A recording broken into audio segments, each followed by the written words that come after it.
देश में बारिश कहीं तो मौसम सुहावना बना रही है तो वहीं आफत लेकर आ रही है। उत्तराखंड जैसे पहाड़ी इलाकों पर तो हालात और भी ज्यादा खतरनाक हैं।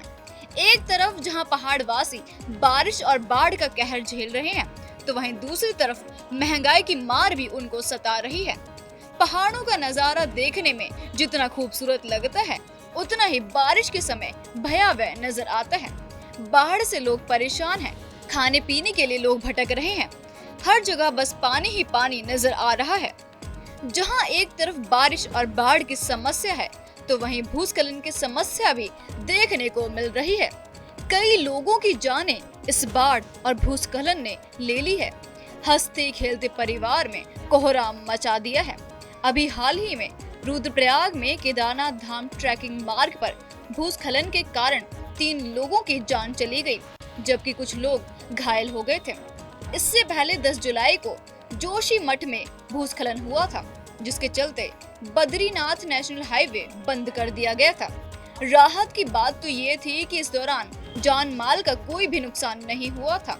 मानसून के दौरान पहाड़ी इलाकों में हालात इस तरह के बन जाते हैं कि लोग अपने घरों को छोड़ने के लिए मजबूर हो जाते हैं। उन्हें अपनी जान बचाने के लिए पहाड़ से मैदानी इलाकों में जाना पड़ता है। देखिए, मुख्यमंत्री पुष्कर सिंह धामी, क्योंकि ऐसे ही जब मानसून सीजन शुरू होता है, चाहे कोई भी आपदा प्रदेश में आती है, तो ग्राउंड जीरो पर जरूर दिखते हैं। लेकिन ये हर वर्ष होता है कि जो है मानसून आता है, लैंडस्लाइड होती है, जान माल का नुकसान भी कई बार देखा गया है।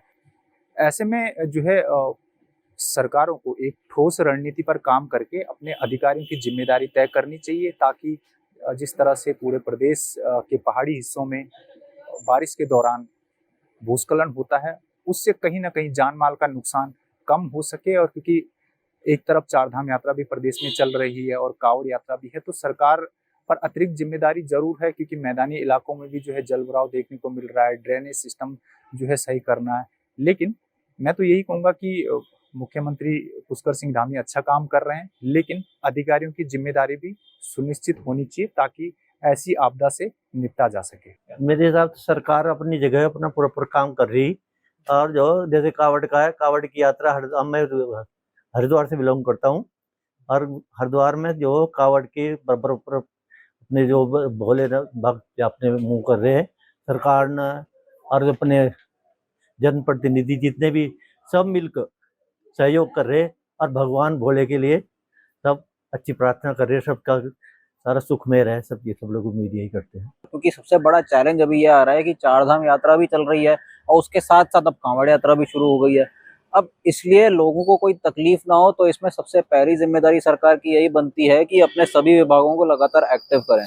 क्योंकि जहाँ एक तरफ मानसून शुरू हो गया, चारधाम यात्रा भी है, कांवड़ यात्रा भी है, तो उसके साथ साथ अब सबसे ज्यादा डर बना रहता है डेंगू चिकनगुनिया का भी। और साथ ही साथ रोड्स की अगर स्थिति की अगर बात की जाए, तो जहाँ भी कहीं लैंडस्लाइड की प्रॉब्लम हो रही है, तो वहाँ पे उसी वक्त जेसीबी की मदद से तो वहाँ पे हटाने का कार्य भी हो रहा है। तो मैं तो जरूर कहूंगा कि अपनी तरफ से प्रशासन प्रॉपरली काम कर रहा है। जैसे जल भराव का है, जल भराव का कुछ जो ना गाँव वगैरह में दिक्कत आती है, बड़ी भगवानपुर साइड में मैंने देखा। मेरा गाँव इब्राहिमपुर है। इब्राहिमपुर का आपने कभी पढ़ा भी होगा। वहाँ पर जो गाँव में गाँव के लोगों की व्यवस्था, चूंकि प्रधान वगैरह जो होते हैं ना, ये वहाँ पर राजनीति की जो होती है इंटरनल, उसकी वजह से आम पब्लिक सफर करती है। और ये सब लोगों का कोऑर्डिनेशन अच्छा रहे, तो उसमें शासन तो अपना काम करता है, शासन को सहयोग भी चाहिए। यदि शासन सहयोग करेंगे तो हम लोग सब जगह कामयाब होते हैं।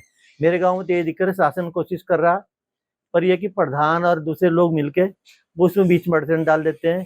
जबकि यदि शासन को अभी लास्ट में अपना स्टेप लेना पड़ेगा, क्योंकि यदि उन गाँव वासियों की दशा को सुधारना है, क्योंकि शासन का अधिकार होता है, जनहित में वो कोई भी निर्णय ले सकते हैं। क्योंकि मैं भी एक अधिकारी रहा, इसलिए मैं इसके बारे में जानता हूँ। अभी मैं रही इकबालपुर में इनका चेयरमैन हूँ, गन्ना समिति का चेयरमैन हूँ इकबालपुर का। और ये कि व्यवस्था के बारे में, जैसे मैं पहले काम किया, मैं तो ऑल इंडिया में सभी ONGC का मैं काम किया तो इस बारे में मैं जानता हूँ कि जब तक जनता का सहयोग और प्रशासन दोनों मिलकर काम करते हैं, तो कोई भी प्रॉब्लम आती है सब सोल्व जाती है, और होती आई है और होती रहेगी। अभी तक जो हरिद्वार की स्थिति है, वहाँ पर तो मानसून की स्थिति ठीक है, लेकिन जैसा कि थोड़ा पहाड़ों में कहीं कहीं दिक्कत हो जाए, तो इसके लिए सरकार ने काफ़ी अच्छी तरह से व्यवस्था की है और अभी तक सब ठीक है और भोलेनाथ जी ठीक रखेंगे। मैं इस रूप में देखता हूँ कि वैसे तो मौसम बरसात का है ही और सावन भी लगा हुआ है। लगातार सावन के व्रत भी चल ही रहे हैं सबके, तो कहीं ना कहीं मौसम सावन के महीने में तेज़ बारिश होती है तो आपदा भी है ही, कहीं जल भराव है, कहीं रोडों का वो है। तो ये तो बरसात के टाइम होता ही है, पर हम ये कहते हैं सरकार भी उसमें अपना काम कर ही रही है, अच्छा कार्य कर रही है कि जगह जगह राशन भिजवाना, जगह जगह लोगों की सहायता करना, आपदा के टाइम में तुरंत जगह जगह बिल्कुल समय के अनुसार पहुंच जाती है और अपना कार्य कर रही है। अच्छा कार्य कर रही है। तो हम यही कहते हैं कि बरसात के टाइम पे तो बारिशें होती रही। हालांकि चार धाम यात्रा पर जाने वाले श्रद्धालुओं को काफी मुश्किलों का सामना करना पड़ा था। भोले राय तो यही है कि भाई सबको अपना एक हिसाब से चलना चाहिए कि जिससे कि कांवड़ियों को दिक्कत ना आने पाए, क्योंकि वो पैदल आते हैं। भोले जो गाड़ी वगैरह से आते हैं इनको एक साइड से निकलना चाहिए। भोले जहाँ पे अब बारिश की तो बात ही अलग है, जहाँ नीर खाल होता है एरिया वहाँ पे पानी भर जाता है तो वहाँ पे हम लोग अपना संभाल के निकालते हैं। शासन का यही मतलब है भोले वहाँ पे, क्योंकि हमें लोगों को ज्यादा से ज्यादा बचाने की कोशिश करती है कि ये लोग आसानी के साथ वहाँ से निकल सकें। कांवड़िया आते हैं उनको भी जल भराव मिलता है, वो भी चाहते हैं कि साफ सफाई रहे, वो है नहीं, वो कहते हैं क्या पानी भरा हुआ है, हम कैसे जाएंगे आएंगे। हाँ थोड़ा बहुत तो दिक्कत होगी कबाड़ियों को, क्योंकि मतलब भीग जाते हैं और दूसरी बात है रास्ते में से पानी भरा गंदा संदा उसको फिर नांग के निकल जाना है, मतलब उससे भी दिक्कत होती है ना। मतलब पूजा पाठ करने वाले व्यक्ति को गंदे पानी में पैर रख के निकलना बहुत बड़ी समस्या है। नगर निगम को लखनऊ में ध्यान देने की बहुत ज्यादा आवश्यकता है। अभी जिस तरह कांवड़ यात्रा चल रही है तो उसमें भी कांवड़ियों का जो झुंड लगातार आ रहा है, तो उसको देखते हुए भी लगातार मुख्यमंत्री जी ने पुलिस प्रशासन को भी अपनी तरफ से एक्टिव कर रखा है कि कोई भी कांवड़िया किसी भी तरह की बदतमीजी करता हुआ या कोई कानून तोड़ता हुआ ना पाया जाए। कांवड़ यात्रा चरम सीमा पर है और सरकार की तरफ से हरिद्वार में पूरे प्रदेश में बहुत अच्छी व्यवस्था की गई और किसी प्रकार की शिव भक्तों को, भोलों को परेशानी ना हो। समाज का भी सहयोग मिल रहा है और जनता का भी सहयोग है और बहुत अच्छी तरह से कांवड़ यात्रा चल रही और चलती रहनी चाहिए। उत्तराखंड हमारी देवभूमि है और यहाँ पर पूरे देश से भोले जल लेने के लिए आते हैं और हमें उनका पूरा सहयोग, सम्मान, सहायता करनी चाहिए और यही हमारी देवभूमि का हमें मार्गदर्शन है। उत्तर प्रदेश में भी तबाही देखने को मिल रही है। नदियां उफान पर हैं, बाढ़ जैसे हालात हैं, लोगों में खौफ बना हुआ है। मंजर इतना भयावह है कि कोई भी देखकर डर जाए। कुछ शहर तो इन बाढ़ जैसे हालातों में जलमग्न नजर आ रहे हैं। सड़कों पर पानी इतना भर गया है कि गाड़ियों ने भी चलने से मना कर दिया है। लोग गाड़ियों को धक्के लगाते हुए नजर आ रहे हैं। वहीं कहीं पर घुटनों तक पानी है तो कहीं कमर तक, जो कि लोगों के लिए मुसीबत बन गया है। जल भराव इतना है कि लोग घरों में कैद होने को मजबूर हैं। पर कहीं कहीं तो हालात इतने बदतर हैं कि लोग ये जानने को मजबूर हैं कि आखिर जाएं तो जाएं कहां। आखिर क्या है, देश में जो मौसम है काफ़ी स्थिति बदलती जा रही है और धीरे धीरे बारिश का स्तर बढ़ता जा रहा है, गर्मियाँ भी बढ़ती हैं। तो इस हिसाब से क्या, जैसे बारिश का स्तर बढ़ रहा है तो ज़्यादा पानी की वजह से निकास अच्छा नहीं है, नालों की सफाई नहीं है, इस वजह से पानी रुकता है और भर जाता है, जिससे यातायात बाधित होता है। शहरों में बहुत बड़ी समस्या है और इस समस्या पे सरकार उतना अच्छा काम नहीं कर पा रही है, स्पीड से होना चाहिए। और बारिश एकाएक बढ़ती जा रही है, कम समय में ज़्यादा बारिश की हालत है, ऐसी समस्या उत्पन्न हो रही है। सबसे बड़ा कारण सर साफ़ सफाई बहुत कम होती है इधर। जैसे मैं राइड पे ओला उबर पे बाइक चलाता हूँ तो मैं ज़्यादातर यही देखता हूँ, बोले तो ये अंडर ब्रिज होते हैं, अंडरपास होते हैं, उनमें ज़्यादा पानी भरता है क्योंकि उनकी देख रेख बहुत कम होती है।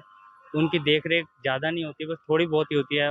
पानी भी गिरता है और थोड़ा थोड़ा गिर रहा है, पानी ज़्यादा नहीं गिर रहा है और पानी गिरता है जल भराव हो जाता है। पानी की निकासी नहीं, नगर निगम देख नहीं रही है। दुकान के आगे पानी भरा हुआ है, सड़कों पर पानी भरा हुआ है, कोई सफाई नहीं है। लखनऊ बारिश नहीं साफ हो रही है और नदी और ये नाले वाले जो हैं ये सब जो है सफाई नहीं होती, पानी भर जाता है, कचरा जो है जमा हो जाता है, बहुत गंदगी यहाँ पे। बारिश देखिए बाहर जो है ज्यादा हो रही है, उत्तराखंड तरफ जो है, लखनऊ में इतनी बारिश नहीं हो रही है और कहीं कहीं लखनऊ में बारिश हो रही है थोड़ी बहुत, तो नाली और जो नाले हैं सफाई नहीं नगर निगम उनको सही से करता है, इसके कारण जो है जल भराव हो जा रहा है। तो लोगों को लग रहा है कि ज्यादा बारिश हो रही है, बारिश जितनी हो सकता है उतनी नहीं हो रही है। लगातार प्रशासन भी लोगों की सहायता के लिए मैदान में उतर आया है। इसी के साथ गुजरात और महाराष्ट्र जैसे राज्यों में भी बाढ़ जैसे हालात बने हुए हैं। जी बिल्कुल, प्रशासन इसका जिम्मेदार है। प्रशासन उतनी अच्छे से गौर नहीं दे पा रहा है जैसे होना चाहिए, क्योंकि शहरों में आबादी बढ़ रही है, वाहनों की संख्या बढ़ रही है और सफाई अच्छे से नहीं हो पाती है। बारिश ज़्यादा हो जाती है तो भर जाता है पानी, काफ़ी गड्ढे हैं, इससे मतलब एक्सीडेंट जैसी समस्याएं बढ़ती हैं। तो प्रशासन को उस पर जल्द से जल्द अच्छे से देख रेख करनी चाहिए। सबसे बड़ा कारण यही है कि लोगों की भी गलती है, जो पॉलीथीन फंसा देते हैं गटर के अंदर भी, नालियों के अंदर भी फेंक देते हैं। जब तक लोग ही नहीं समझदार होंगे तो इसमें प्रशासन क्या करेगा? प्रशासन तो लोगों का ही है ना। हर एक आदमी को अपनी जिम्मेदारी समझनी चाहिए। इस सब का जो जिम्मेदार है हमारा प्रशासन, हमारे नेता सब जिम्मेदार हुए हैं। मैंने कहा निकासी नहीं है, यदि रोड के सारे नाले बना दिए जाएं, इन्हें एक सिस्टम ले जाके पानी उसमें गिरा जाए और इसे फिल्टर करके द्वारा आ जाए तो पानी की समस्या बताते हैं तो ये कंट्रोल हो जाएगी, लेकिन इसे कंट्रोल नहीं करना। तो सर जी कहना चाहिए, देखें हर तरफ भेजें, अपने आदमी रख रखाव के लिए ध्यान दें। वो मांगते हैं रिक्शा वगैरह भी, वो भी उनका भी देखें, पानी का भी देखें, सफाई का भी देखें, खबरियों का। नहीं, प्रशासन हमारी समझ आता है, हमारे वार्ड में बिल्कुल ही नहीं सफाई करवाता है। प्रशासन ध्यान देने की हो सकता है, क्योंकि जहाँ जहाँ जल भराव हो जाता है वहाँ पब्लिक परेशान हो रही है। डायरिया जैसी बीमारी चल रही है आजकल, देख रहे हैं आप, बच्चे बीमार हो रहे हैं। तो प्रशासन को यहाँ ध्यान देने हो सकता है कि जहाँ जहाँ जल भराव ज्यादा हो रहा है वहाँ के नाले नालियाँ जो है साफ कराई जाए, जिससे कि आम पब्लिक परेशान ना हो और उनको जो है बीमारियों से भी बचाव हो जाए। बिल्कुल, ऐसी अपनी तरफ से तो प्रशासन अपनी तरफ से एक्टिव मोड में काम तो कर रहा है। और मैं तो यही कहूँगा कि देखिए, मानसून हर बार आता है और मानसून के आने के बाद हर बार आपदा की स्थिति तो बन ही जाती है। तो उसी को देखते हुए लगातार प्रशासन अपनी तरफ से कार्य कर रहा है, चाहे वो PWD हो, चाहे वो आपदा प्रबंधन हो। मुख्यमंत्री जी की तरफ से भी अपनी तरफ से कार्य किए जा रहे हैं। और तो इसके साथ साथ अगर ये मानसून में अगर इस तरह किसी भी विभाग की तरफ से अगर कोई लापरवाही बरती गई तो ये कहीं ना कोई नई विपदा को खड़ा करने में सक्षम हो सकता है। लेकिन फिर भी हमारे मुख्यमंत्री लगातार ग्राउंड लेवल पर हर चीज़ की निगरानी में लगे हुए हैं और मैं ज़रूर कह सकता हूं कि प्रशासन ने अपनी तरफ से एक बेटर ग्रिप बनाते हुए चीज़ों को ज़रूर कंट्रोल करने की कोशिश की है। वहीं अगर दिल्ली और NCR के हालात देखे जाएं, तो यहाँ भी बारिश के कारण जल भराव देखने को मिल रहा है। लोगों को ऑफिस और स्कूल जाने में भी तकलीफ का सामना उठाना पड़ रहा है। सर मैंने बहुत बार देखा है, अभी कल भी बारिश हो रही थी। कल मैं उधर था, इस साइड फरीदाबाद साइड में बदरपुर बॉर्डर है ना, उधर था। तो वहाँ पे भी यही सेम सिचुएशन। उधर तो साफ सफाई बहुत कम है, इधर दिल्ली में भी बहुत कम है। इधर नोएडा में थोड़ा ठीक है, नोएडा में थोड़ा बेटर है। और मैं रेगुलर इधर उधर जाता रहता हूँ राइडों पे। बाकी प्रशासन की भी कमी है थोड़ी बहुत जो बोले, और बाकी साफ़ सफाई थोड़ा अच्छा क्लियर हो ना तो बढ़िया रहेगा। और जो गंदगी कागज़ वागज से उससे रुक जाता है, वो उसके अंदर पानी जाने के स्थान होता है ना, वो रुक जाता है तो उसकी दिक्कत होती है। तो बारिश और बाढ़ की वजह से लोगों को काफी दिक्कतों का सामना करना पड़ रहा है। तो बारिश को लेकर और उस पर प्रशासन की जिम्मेदारी को लेकर ये थी हमारे देश की जनता की राय।